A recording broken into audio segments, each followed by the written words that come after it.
How to manifest your person using science? All you're gonna need is water and your voice. I've done this technique multiple times and it has worked for me every single time I've done it. It is actually so powerful because it is backed by science. They have actually found that when talking to your water and saying it nice words, the molecules inside of it change. And when you drink it, you affect your body and your mind also. This technique is great to manifest literally anything you want, but we're gonna focus on your specific person. And it is great because you're not messing with someone else's will. So when talking to your water, I want you to take it with both of your hands. This is what I do. And when you're talking to it, I want you to feel your energy transporting into the water. Almost like when doing meditation, you want to feel calm when doing this. So first you start by saying thank you to your water.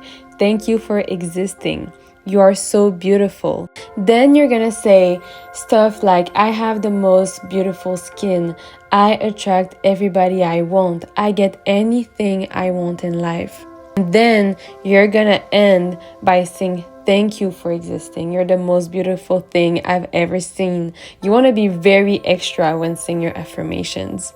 This technique also works for anything else, for getting good grades, for getting a job, for getting that dream body. You just have to change those affirmations depending on what you want. And you want to start and end by saying thank you to the water. You want to do this for at least a month. This is when you're going to see the actual results coming into your life.